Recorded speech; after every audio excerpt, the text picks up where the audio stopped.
affecting the population, Zambia's population from 2010 to now. 2010 we were like 13 million Zambians, and of course getting into 2022 we are now at 19 million. Of course, they also went further and announced aspects to do with the inflation rate for the month of December, with 0.1%, with indicating as an increment there. But went further announced also aspects to do with fuel pump prices, which we saw that there's perhaps just a 1/4 reduction to each and every fuel, or rather petroleum product. Your take, really, before we touch on to aspects to do with load shedding. I know that's the biggest thing that is affecting business so far. Electricity definitely is one of the major runners of the economy. But generally, how has been 2022 for you, Jason? Your take. Thank you very much. 2022 for the Leadership Movement Party has been a year of growth, and we really appreciate the media for being partners with Leadership Movement Party in terms of helping us grow, because this is our view in terms of who the media is to us, to the government, and to the nation at large. They are partners, and they're supposed to be partners with government, and that is why it is at the heart of Leadership Movement Party to implement policies that will make sure that the media will grow bigger and compete at the global level. So 2022 was a year where we were exposed to different places, different parts of the country, through the riding on the back of the media as partners. So we want 2023 to be a year where we will be more established, where our message is going to reach further masses, so that the people can buy into the manifesto of the Leadership Movement Party. In 2022, we saw, some of the things that we've been advocating for being realized and recognized by the people of Zambia. For instance, we've told the Zambian people that when we come in power, we want to make sure that every Zambian accesses land with title deed. This is going to be a policy under the government of the Leadership Movement Party, where land title deeds are going to be given for free to the Zambian people, and no foreigner will own land. And this has been appreciated by the many people who could testify, how their houses were demolished by government simply because they wanted to accommodate our foreign colleagues. In 2022, we saw to read that the Zambian people started appreciating more the manifesto of the Leadership Movement Party when we talked about job creation. We want to create jobs for the young people, despite their education background. And when they saw that the New Dawn government had a barrier in form of a grade 12 certificate, they appreciated more why we said we need to have state farms, where a grade 12 certificate is not going to matter. What will matter is sheer passion and power and someone being a Zambian. So these are things that have been proclaimed in 2022. Come 2023, we expect that these will go further. These will come into fruition, and Leadership Movement Party is going to be established. Furthermore, in 2022, we had a lot of projects that had to do with empowerment, and we want to do more in this year.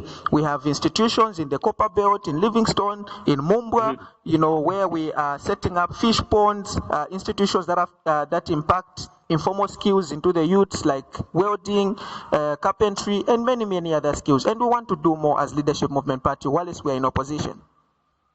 Indeed, quite interesting stuff. But let's get to aspects to do perhaps with how you look at 2023 in itself, starting out on the north, where ZESCO, of course, announced that they will be able to just manage our communities perhaps with 6 hours of load shedding, later on announcing that it will be actually 12 hours. How does this affect the livelihood of the people going forward? Maybe just to be more blunt, 12 hours means half a day. That's half a day of not having power. And, there are 4 sectors that drive the economy of our nation.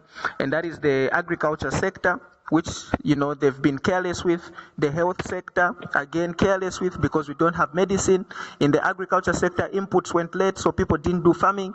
Then we've got the transport sector, which also has been affected by the increments of petroleum products. Then we have the energy sector, which is now badly affected through this load shedding. Amid this load shedding that we are experiencing in this country, we have ZESCO and the government still exporting or selling electricity to other countries instead of cutting down on exploitation of power so that they're able to tame down on these problems that we are facing today. Because with the coming of load shedding, a lot of businesses have died. In other words, if we were to be more blunt, we are saying that the UPND-led government has killed a lot of businesses, has killed a lot of people, has killed a lot of families. How? There are a lot of young people who could not access jobs in the UPND-led government, those that never had an opportunity to go to school. So they created jobs for themselves. When they went into welding, when they opened up shops to start salons, when they opened up shops to start up barber shops, some are selling popcorns. But today, those jobs that they created themselves have been taken away by a government that was not able to create those jobs for them. This is a careless government, and one of the components of a good government is that they should be caring, considerate, and kind to their people. And we have seen this component lacking in the New Dawn government. That is why we, as Leadership Movement Party, have taken it to heart to console those people that have been affected. Currently, as we speak, I am in Mtendere, where we are taking a survey as Leadership Movement Party to check the affected families and see how better we can help them. So we've always offered alternatives to how we can do away with this load shedding. Start looking into other methods of power, and don't just put them on paper. Be action oriented. You need to do more. Start looking at coal, start looking at nuclear energy, start looking at thermal, start looking at wind, start looking at solar. These are methods to our load shedding. Hydro has not been reliable for quite some time now, and we've seen this time immemorial. Instead of learning from history, we are moving in the same direction. We are highly disappointed as Leadership Movement Party, and that is why we want to assure the people that in 2026 there is hope in the Leadership Movement Party and Dr. Richard Silumbe. So businesses have died, Comrade Dominic. There, businesses have died. And the New Dawn government are not strategic about this load shedding. Instead of at least bringing power during the hours of production, they are taking that power in those times. For instance, coming from Chawama today, power left around 10 hours. 10 hours, comrade, power left. Up to now, there is no power. And this power will probably come around 22. What do you expect people to do around 22 with power? Because 10 hours to 18 hours, those are hours of production. People are supposed to be productive. So how do you take measurements if you are a welder when power comes at 22? Who goes to a barber shop at 23 hours? People's businesses have died. This is very bad. And the New Dawn government should do something about this. They need to do very good PR mechanisms. They need to communicate with the public in terms of assuring the nation those lies that they have forwarded during the press conference when the president was giving statements such as no one has been load shedded. He needs to come forth, apologize to the people, start afresh, assure the nation that a solution is being formed in the background. Right now, we've been left to assumptions. We don't know how long this will take. We are being told power will be going for 12 hours until further notice. What kind of a nation are we living in? This is bad. And the praise singers out there are supposed to realize that the UPND government have failed terribly because they are stuck. They don't know what to do. We are not going to buy into the excuses that the Kariba Dam is low, because these are excuses that they never bought into when the Patriotic Front proclaimed the same. Where are the solutions that they proposed? We want answers, we want solutions. So we are on the ground as Leadership Movement Party. Currently I'm in Mtendere, tomorrow I will be in another area, help seeing the way forward for these affected families. Absolutely. We'd love to get feedback tomorrow as you do a survey in Mtendere there. Are we going to be able to get a feedback tomorrow? Definitely, comrade, definitely, because we are talking to quite a number of youths, talking to quite a number of individuals. We've been to schools. These schools that are opening very soon and they're teaching computer lessons, we are seeing how these people are going to be affected. We want to see how we can help out. And just to notify the public, on Saturday, as Leadership Movement Party, we'll be in curfew, also seeing how we can help the public in these bad times. So we are a moving government, we are an acting political party, and we know that we'll do more in 2026 when the people of Zambia give us a vote, because we are not all about talks, we are all about action. So you can get the feedback tomorrow, comrade. I would be glad to give you the feedback. Absolutely, we'll be grateful. But let's wind up in this regard. Your take and your expectations going forward for the year 2023. We saw how the kwacha has been depreciating a day before yesterday. We saw the kwacha getting back to 17 kwacha, but now it is back onto 18 kwacha. Really, what could be some of the contributing factors, and what do you feel could be some of the homegrown solutions going forward to just the depreciation of the kwacha as leadership movement? You see, we hope that we wish we had a listening government that would take into consideration the voice of the opposition. The problem is that the UPND are on a mission to kill democracy in this country by convincing the masses and the people out there that the opposition political parties are not offering credible checks and balances.